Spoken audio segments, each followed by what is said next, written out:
another one just for her? No, not at all. I'd love one of those too. Sure. Could you make it out to Sarah? S-A-R, how do you spell it? S-A-R-A-H. A-H. Thank you so much, man. These days you have to ask how to spell things. Too. No, I get it. And seriously, Rob, I appreciate you so much, man. My pleasure. Thank you, Anytime. sir. Anytime. Can you write to Airflow? You're welcome. To who? Airflow, A-I-R-F-L-O. You know if Patty's okay? Yeah, I think she just had a student. Oh, okay. Yeah. Thank you. Most challenging part of my show? I practice enough with the maneuvers. They're not difficult. They're so well practiced. So the challenge is every place you fly is a different location.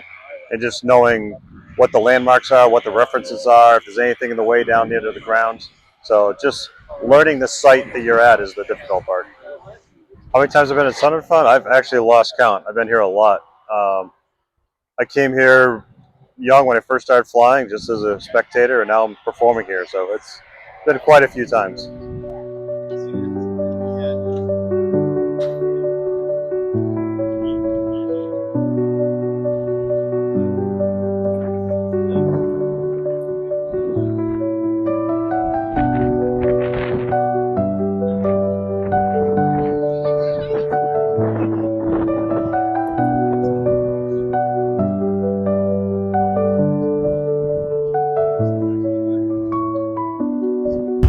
And Rob, tell us a little bit about your routine.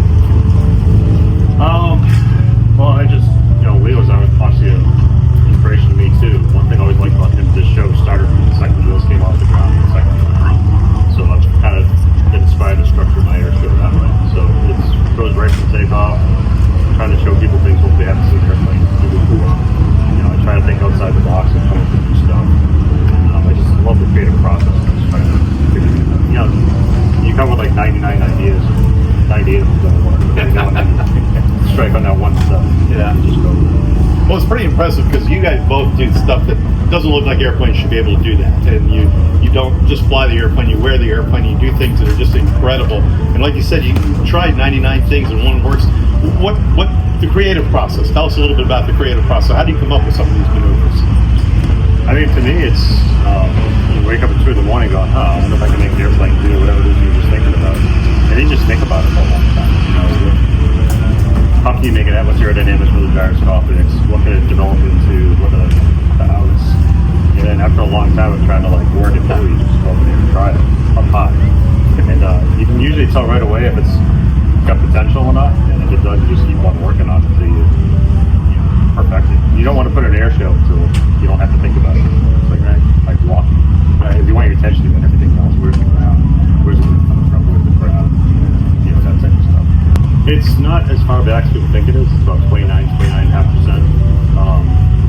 The further back you go, you do some quote-unquote crazier things, but the competition side of the rest of the stuff seems to get sacrificed. So it's finding that sweet balance where it's back a bit where you can get away with some stuff, but forward enough that the competition side of things still looks crisp and precise. So any other changes as far as other than that from a dynamic point of view? Or is that pretty much it? That's pretty much it. I mean, I got a little bit more deflection in some control surfaces, but the way you see the airplane now, I mean, if you were to order a brand new one, pretty much comes out of the factory like that. Awesome. So you have quite a support team obviously on the ground, and you want to mention some of your support teams that help you out? I know there's a lot of preparation that goes into each air show. Most of the shows it's just me. My girlfriend comes out, she helps quite a bit, Jennifer. And then I have my sponsors that help me out. That's sponsor my team. So I got E3 Aviation this year. Aeroshow came on board. Braymont Watches, and Sling Pilot Academy. Champion. When I was a kid, I went to an air show. I was on the other side of the fence looking out and watching airplanes. It was totally inspired. To be able to kind of follow my dreams. So, just whatever you're inspired to do, whatever you want to do, don't have a plan B. Have a plan A and make it work. Just go for it. So whether it's flying or being a doctor or whatever it is, just go for it. Yesterday I was in the hangar with you and Paulo Esco, and there is a new gadget in your airplane that you might want to talk about and let the world know about it and how it's helped and affected how you create your routines. Sure. Yeah, he came up with this thing called AcroWorks. It's basically a telemetry box. And it's amazing. You do your flight, you come down, you download your flight.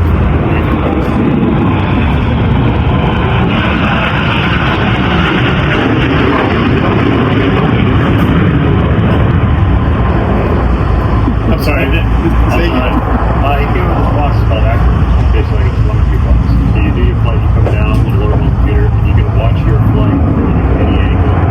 All the metrics of what's happening, speed, and for critiquing, watching everything you just did, figure out what you did right, what you did wrong. Full information with it? Oh yeah, it's AcroWRS.com. You, Rob, tell us about your airplane there. Well, right now I fly an MXS. I've flying MXs since 2007. Started off with an MX2.